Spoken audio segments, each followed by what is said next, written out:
So please make some noise, give a very warm welcome to the brilliant cast of Bel-Air. Don't mean to disrespect, but all of you rule my world. I even dream of you, I swear. Visions of you and I. See you all around my way. Love. Love. Just way too shy. Hey.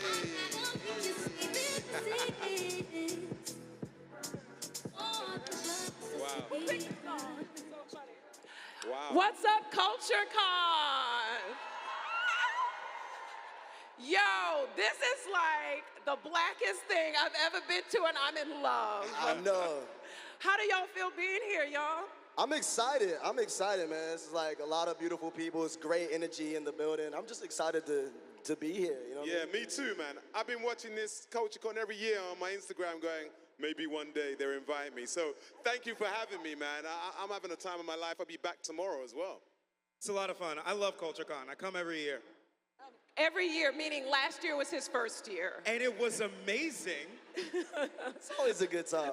Feel free to welcome us back. Yo, I have so many questions here, and I have some titillating questions too. But the first one that the people want me to ask is, yo, Bel-Air has covered so many topics over the years. Okay, mental health, fashion, marriage, leaving a home. What do you think was like maybe for each of your characters, what do you think is the one thing that really struck a chord with the audience when it came to your character in Bel-Air? For me, it was just like the coming of age of everything. You know what I'm saying? I love the story of boy to young man vibe. I definitely think a lot of people can resonate with that, you know? And so I definitely could resonate with that. I started the show when I was 22 years old, you know what I mean? Now I'm 27, and it's like, well, I auditioned for the show when I was 22. Got it when I was 23, I'm 27 now, so it's definitely feel like I've come into my own as a man. Wait, just to stay on you for a second, I don't think people here even know what your real, do people know what his real name is? All right. So here's the story. I'll keep it short because we only got 20 minutes now. All right, so in high school, I dressed up as the Fresh Prince of Bel-Air. My real name is Patrick Campbell, but my middle name is Jabari. And in high school, I was like, if I want to be an actor, it can't be Patrick Campbell because that's a desk name. So I'm like, all right, cool. So Jabari's my middle name, and then I was like, what's my favorite show? Fresh Prince of Bel-Air. And I was like, okay, I'll just pick it Jabari Banks, and that's how I came up with the name. So it was like sort of a manifestation. You know what I'm saying? 6 years later, I'm doing this show and stuff, but yeah. Meant to be. There we go. Meant to be. So change your last name to manifest is what we're saying. Okay. Yeah. Go ahead. What about you, Jeffrey, Jimmy? Yeah, for me, I think there's a couple of things. I think, my version of Jeffrey's so different from the original, right? But I think that whole thing of being like a protector, the glue to the family, we still show that, he had mad love for the children, but had different responsibilities with each one of them. But also, more importantly, I think the brotherhood between Uncle Phil and Jeffrey, we didn't want to do black help. So it was like they're two brothers. So when they did sort of disagree and it got a bit heated, it was all about love and heartbreak. And I think that leans into the vulnerability of the show. And that I think we, intentionally wanted to show. What about you, Olly? What do you think really struck a chord? Lord, you struck so many chords, it was a guitar. Man. I think in speaking to fans of the show, the thing that has struck me the most is Carlton's story of sobriety.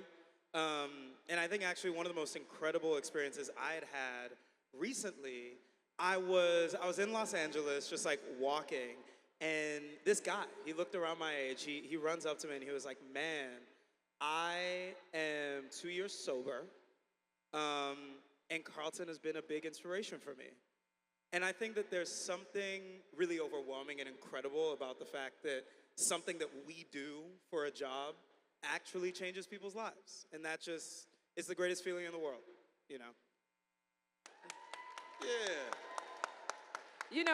For me, the thing that I feel like really struck a chord, me playing Aunt Viv, I hope everyone hears this when I say this, which is, it's not anything I did, it was just being me, which is the complexion of my skin, the sound of my voice, just being sexy, just being fun. Hey, Just speak being on sexy. It. Go on throw in. that in All there. right. Well, because just think, they didn't have to make Aunt Viv sexy. You know, they could have had us sit in the back row, be all, you know. And I have so many women on my social media say, you make me love my skin more.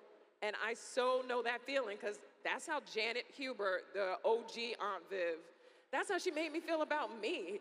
I was like, oh, I am beautiful. Isn't it crazy the thing you look up on the screen can make you feel like you're okay in the world?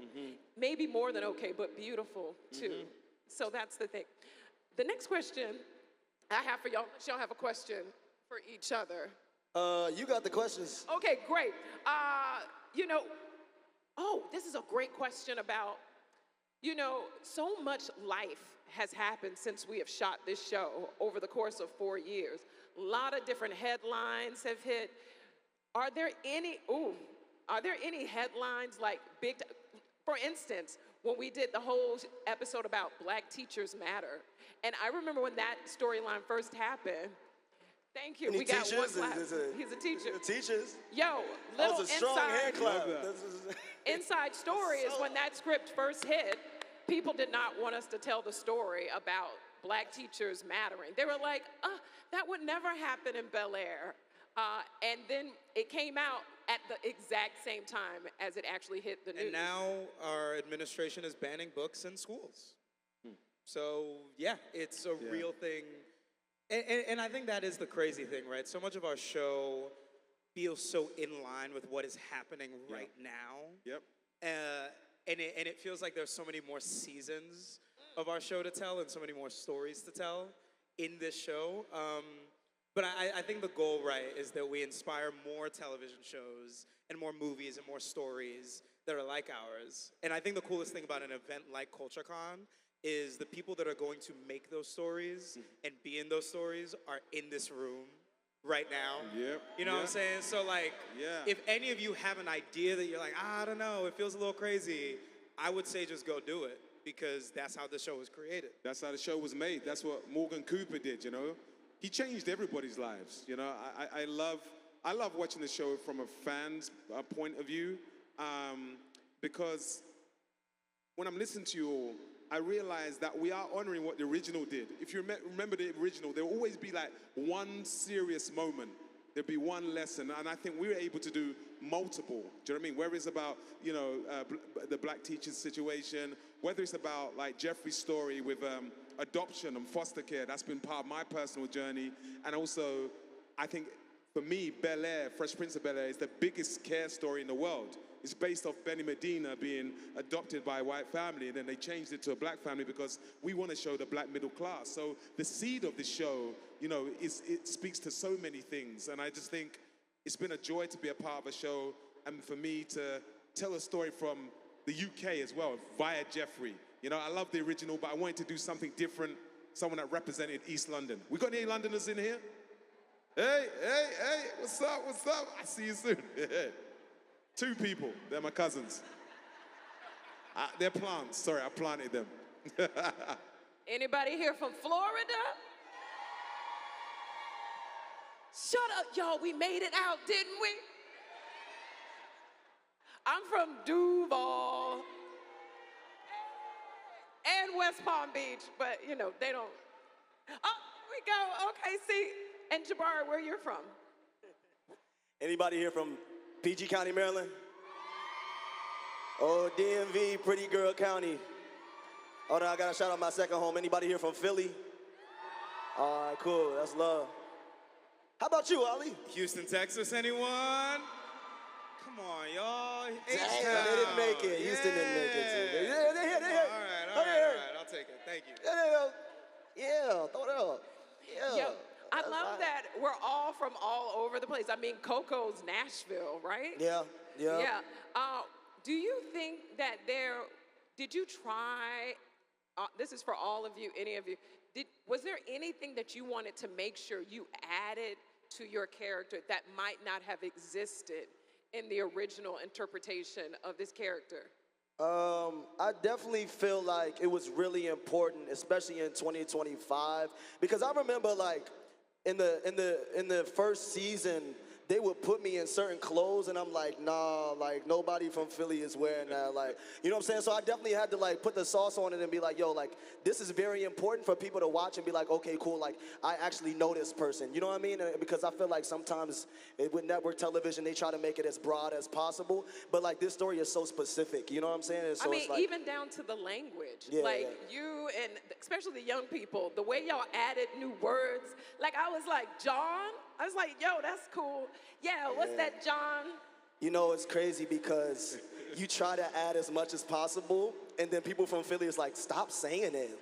Like, don't say that. Like, we don't even say it that much. And so it's like, second season I had to learn. I'm like, all right, we say it, sprinkle it in a little bit, but like, you know what I mean? Not as much as I did first season. We blitzed it the first season. It was crazy. It's John, everything. Yeah, I think with Jeffrey, when I was told, like, you know, he's from the UK, but he's Jamaican born, there was some words that he was trying to make me sound like I was, I don't know, from New York or something. I was like, nah, Jeffrey wouldn't say it like that. So I would pepper in some patois, you know what I mean? Everybody, you know, was like, yo, are you Jamaican? I'm like, no, but I grew up with a lot of Jamaican friends. There was that time where it was hard to be a Nigerian in East London, you know? So you had to just roll with the Jamaicans, but I... Wait, hold on, wait. Yeah, man. Wait, really? Yeah, man. Yeah. But now it's like, it's all about going back to the motherland, and Afrobeat's one of the biggest things in the world. So it's all good. But my main thing is that I wanted to represent Jeffrey in the right way. So you see some Jamaican flags. He drops a little, you know, again, Wagwan. We don't say it that much, but, you know, it's TV. So Wagwan, Will, every time you come in the room. But for me, that's about trying to establish some authenticity. Do you know what I mean? And sometimes you have to push back on the script, right? What, do you remember the question? No, I was just gonna move it. That was it. Y'all just had great answers. Good No, job. For you too. Was there something about, I mean, you added so much nuance to Carlton. I think for me, I wanted to, I'm gonna say something, and y'all are gonna laugh. It was important that Carlton was cool. Oh, y'all didn't laugh. All right, cool.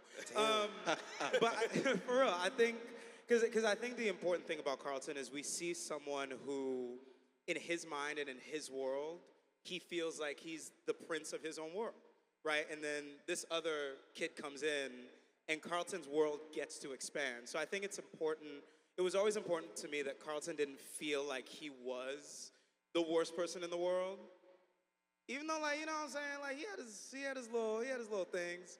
But I just think it was important that he saw himself as actually cool. Great. I think for me, what did I add? Oh, you know what it was? I remember even before I got this role, I said, I don't want to sound like as if I speak as if I'm from London and I'm so rich and I'm in Bel-Air now. And I said, Aunt Viv is from Philadelphia. Like, she should talk like a normal person who just ended up in money. I also feel like it just makes her feel more warm. And that was a big deal for me when I first started the show. To carry on to the next, I have so many questions. Like, guys, like if you think about over the course of the season, outside of yourself, is there a moment like that you saw like while you're watching the episodes where you're like, yo, that moment right there? Can I tell you one of my favorite moments? Yes. And it's such a small moment, but it's a moment where I was like, yo, this is Bel-Air. And it's the first time you meet Carlton, and you two have a scene together. And I think Will says something like, yo, how you doing? And Carlton looks down at his cufflinks, and he's like, you know, thriving. And I'm like, any Negro who says thriving as the answer, I'm like, that is Carlton. And he was like, wear the cufflinks correct. I was like, I love this show. The quote is, if you're gonna wear my $5,000 cufflinks, at least wear them correctly. Yeah. Which is true, it's 5 bands, wear it right, like come on. Yeah. That's right, you're right. I think one of my favorite scenes, it's the scene where Aunt Viv and Uncle Phil are having the radical honesty dinner. It's when Uncle Phil like rents out the restaurant and he's like, I did all of this for you. Isn't this the most incredible thing? And Viv is like, yeah, but you don't see me. And I just thought that was an incredible scene. Y'all ate that up for real. That's my favorite scene too. Yeah, To yeah, act in at least. Oh, thank you. Yeah. Oh, I got so many.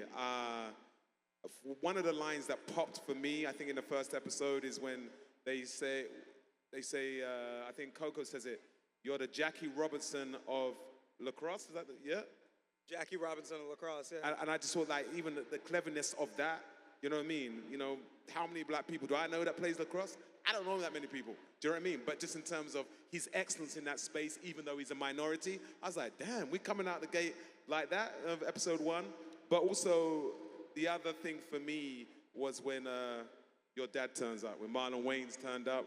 Like, for me, I remember the original moment and seeing that scene. It was goosebumps for me and also emotional. Do you know what I mean? I just thought it was so powerful, that scene with you and Marlon. It's hard, man.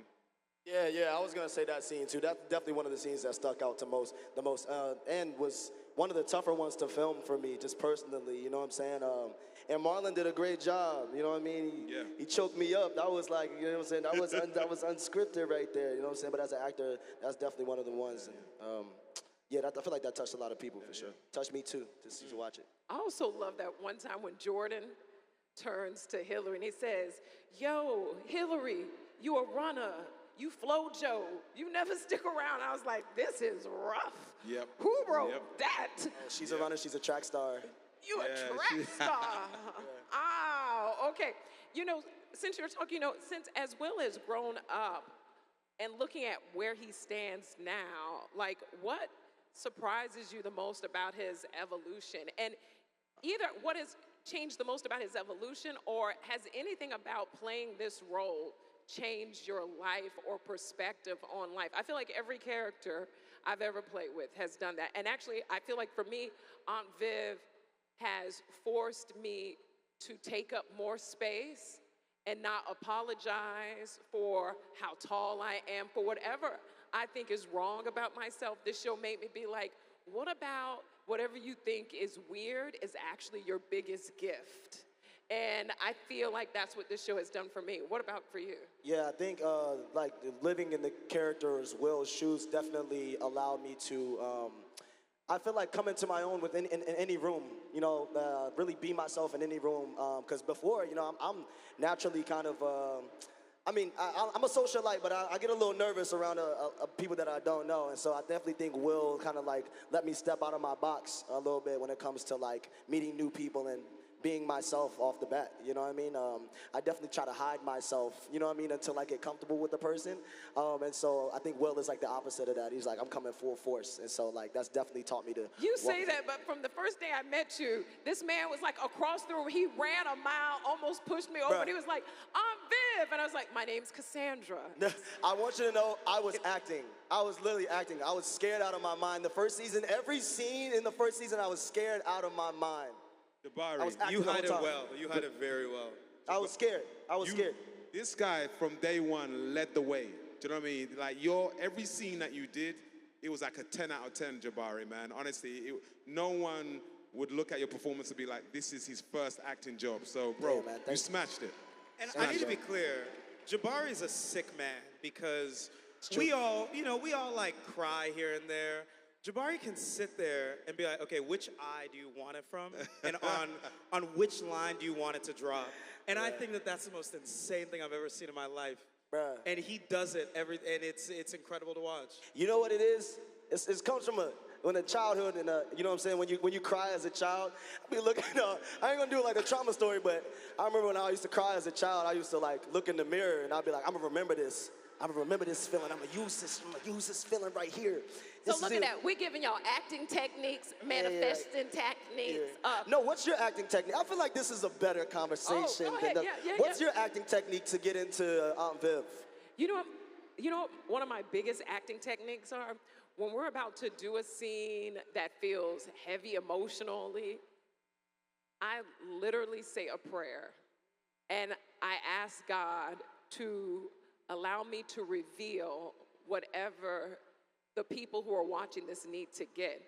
And, it's the opposite of like an acting technique, but it's allowing myself to surrender to the moment, because that is what acting is, surrendering second by second and not anticipating what you think. So that moment at the dinner that you talk about, when I read that, I was like, this is some jacked up stuff to say to your husband. Like, I love it when another man looks at me. What? Don't nobody want to say that at the anniversary? But in the moment, instead, what came up were tears because she felt so alone and isolated and ashamed. So that's my technique, opening up to the spirit. What about y'all? Back to your earlier question. Go for it. Either one. Go ahead. The show has taught me a lot of patience. I've never been a very patient person. I'm very impatient. The show has You're so patient. You wait for me. I think the show has brought out my tenderness, my patience, and my empathy, which, you know, that's a good thing. I cry a lot more now. And you put stuff on your walls. When I first met him, his apartment looked like a jail. I'm not gonna let you do this. I'm not gonna let you do this. I had just moved into that place 2 weeks earlier. Jimmy, I'll let you take it away. I got you, Olly. Is my painting on the wall? Right, for me, I think Jeffrey, I feel like I've always been on it, but like Jeffrey really changed me in my everyday today of like, I don't know about you guys, you know when you might have like a to-do list? Now, and you might get through 2 or 3 things and get back to it later, but now I really handle my to-do list. I get through, I'm really making sure I handle business. And I think that comes from playing Jeffrey, that thing like, what's the problem? Where am I going? What do I need to do? So let me get it sorted. And the other side of that though, is that I think the show it had an impact on how I want to put paintings up in my house, you know what I mean, in my place, you know what I mean? So I feel like, you know, Bel-Air has had that. What were you going to say? I want y'all to know, now that this show's done, I'm never speaking to any of you ever again. I want to be so clear. Our friendship dies on this stage. Oh yeah, right the here. show is done. We've got 40 seconds. Before I go and do the next thing, I just want to ask y'all, I want to ask the audience, how do y'all feel about this being the final season? Boo! Oh, y'all think we could have had a 5th season or a 6th season? Bye. Oh, 12, 13, amen, praise God for her. Okay, real You quick. want to know the honest truth about that? Look, 13 seconds. I think that the reason why everyone always asks, why do our shows get cut short? And I think it's important that we all use our voices. We all have supercomputers in our pockets, and we can all tweet a lot of things and make a lot of videos. So I will leave that on to you to do with that what you will. Definitely. And who knows? Maybe there might be a Jeffrey spin-off. Would you guys like that? All right. Let's get online, people. Let's get online. Y'all, so before we go, we thought as a present, because y'all made it out here to the Brooklyn Navy Yard, y'all know that ain't easy. I live in Brooklyn too. Red Hook, stand up. Yeah, amen. We want to show y'all a sneak peek. Even we haven't seen it. Are you ready? All right, y'all, roll the clip. Roll it.